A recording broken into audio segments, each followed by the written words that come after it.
दुर्गे स्मृता हरसि भीतिम से सजन्तो स्वस्थै स्मृता मतिमतीव शुभां ददासि दारिद्र्य दुःख भय हारिणिका तुदन्या सर्वोपकार करणाय सदार्थ चित्ता।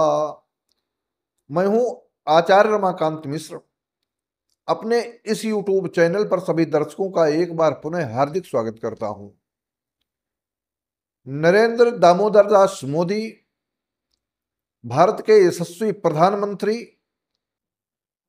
और वर्तमान समय में आपको आज ये वीडियो के माध्यम से कहना चाहता हूं, बिहार विधानसभा के चुनाव संपन्न हो रहे हैं।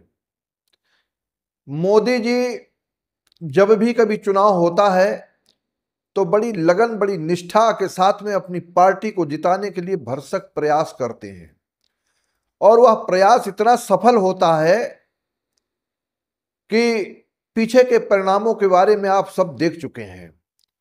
लेकिन इनकी कुंडली में कौन सी ऐसी विशेषता है जो अभी तक यह पूर्ण रूप से जब से चुनाव लड़े तब से व्यक्तिगत तौर पर कभी हारे नहीं और चुनाव में विजय श्री ही प्राप्त हुई है। विधानसभा बिहार में चुनाव संपन्न होंगे 2 चरणों में, 6 नवंबर और 11 नवंबर को। चुनाव के परिणाम 14 नवंबर को आपके समक्ष होंगे। चुनाव के परिणाम क्या आएंगे वैसे तो मैं अपने वीडियो के माध्यम से आपके लिए सब कुछ बता चुका हूं, लेकिन नरेंद्र दामोदर दास मोदी जो भारत के यशस्वी प्रधानमंत्री, इनकी भूमिका क्या है, इनका ग्रह योग कितना प्रबल है, इनकी पार्टी को कितनी सीटें प्राप्त होंगी और सीटों की गणना कितनी सफल होगी, यह मैं आपके समक्ष रखने का प्रयास करता हूं। 101 सीट पर भारतीय जनता पार्टी, 101 सीट पर जदयू, बाकी छोटे दल मिलाकर के पूर्ण 243 सीटों पर चुनाव लड़ा जा रहा है बिहार में। और मोदी जी का जन्म 17 सितंबर 1950 को वृश्चिक राशि और वृश्चिक लग्न में ही जन्म हुआ है। लग्न में चंद्रमा और मंगल की युति होने के कारण चंद्रमा भाग्येश है। भाग्येश होने के नाते और मित्र ग्रही होने के नाते मंगल स्वराशि के कारण नीच भंग राजयोग प्राप्त होता है। अब यह राजयोग तो उसी दिन प्राप्त हो चुका जब इनको अचानक मुख्यमंत्री बनाया गया, लेकिन तब से अब तक ग्रह गोचर कुंडली क्या बदलती है, कैसी स्थितियां होती हैं जब चुनाव होता है, तो ये चुनाव के परिणाम इनके पक्ष में आते हैं। अधिकतर पीछे के 1-2 चुनाव को छोड़ करके देखा जाए, चाहे वह हिमाचल का रहा हो, चाहे वह दिल्ली के एक बार पिछले चुनाव में रहा हो, और पीछे कर्नाटक का भी चुनाव रहा, तमिलनाडु का चुनाव रहा, लेकिन वहां पर वैसे भी, लेकिन आने वाले समय में इनका कितना वर्चस्व बढ़ने वाला है। पिछली मई के महीने से लेकर के और नवंबर तक इनके ग्रह गोचरों का स्थिति जो थी, इसके साथ साथ में मैंने बताया कि 2026 मई तक एक तरफ तो इनके कुछ मंगल की महादशा में अंतर, बुध का अंतर, और बुध यद्यपि इनकी कुंडली में एकादश भाव में विराजमान है, अब फिर गोचर कुंडली की दृष्टि से देखें बुध बलवान हो चुका है, मंगल तेजवान हो चुका है। 18 अक्टूबर को बृहस्पति मार्गी हो गया है, 5 दिसंबर तक ये मार्गी की अवस्था में कर्क राशि में गोचर कर रहा है। और शनि इनके जन्म के समय की स्थिति को छोड़ दें तो आज गोचर की स्थिति मीन राशि था वृश्चिक लग्न की कुंडली में 5वें भाव में स्थान वृद्धि करो। शनि स्थान की वृद्धि करेगा। 5वां भाव जनता की सेवा, संतान का भाव, अर्थात इसमें मूल त्रिकोण में होने के नाते शनि पूर्व जन्म के कर्मों का फल देता है, इसलिए यह भी शनि भी फल देने दे जा रहा है। बृहस्पति गोचर में कर्क राशि में और 5वीं दृष्टि से लग्न को देख रहा, गजकेसरी योग बनाता है। तो इसलिए पीछे चुनाव में अधिक सीटें लड़ी थी, 74 सीटें प्राप्त हुई थी भारतीय जनता पार्टी को। इस बार में भी लगभग इसी प्रकार के सीटें भारतीय जनता पार्टी को मिलने का।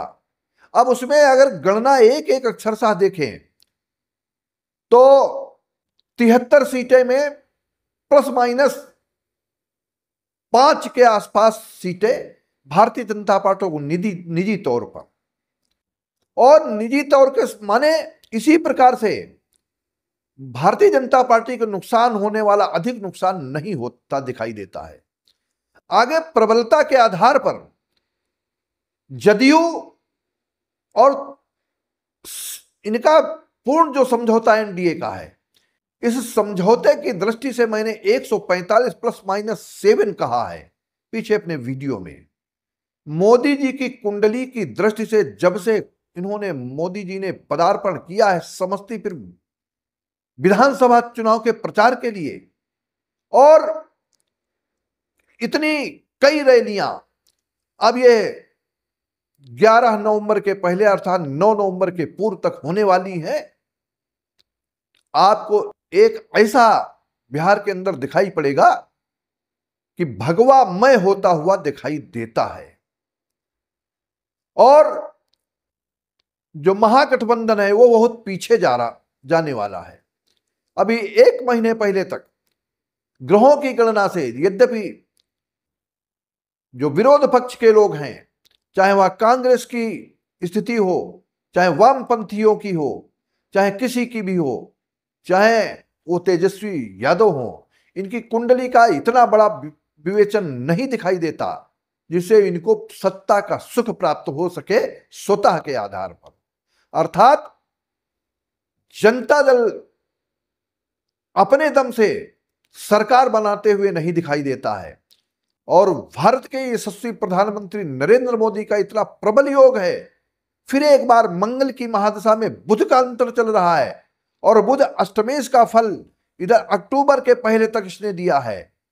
18 अक्टूबर के बाद में परिणाम बदल चुके हैं, और मोदी अर्थात एनडीए के पक्ष में चुनाव का पलड़ा भारी हो गया है बिहार विधानसभा में।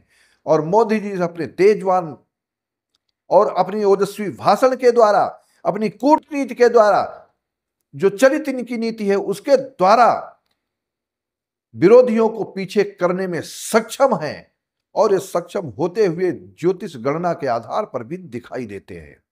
इसलिए मैं आप सबसे कहता हूं कि इस मेरे वीडियो को अधिक से अधिक शेयर करते हुए, मोदी जी की भूमिका बहुत प्रबल होने वाली है, और आगे एनडीए की प्रबल बहुमत से सरकार बनेगी। जैसा मैंने पीछे गणना कर चुका हूं, उसी गणना के आधार पर, मोदी के गृह लाघवों की गणना के आधार पर प्रतीत होता है कि आने वाला चुनाव एनडीए के पक्ष में होने जा रहा है बिहार में। आप सबसे फिर एक बार कहना, हमारे इस वीडियो को शेयर करें, चैनल को अधिक से अधिक सब्सक्राइब अवश्य कर लें जो लोग आज से नए जुड़ रहे हैं। और पीछे की रही मैंने जितनी भी भविष्यवाणियां की हैं, 99% से अधिक सही हुई हैं। इस सब के वक्तव्य के आधार पर आप सबसे एक बार पुनः आग्रह के साथ में निवेदन करता हूं कि हमारे चैनल को सब्सक्राइब करें। धन्यवाद।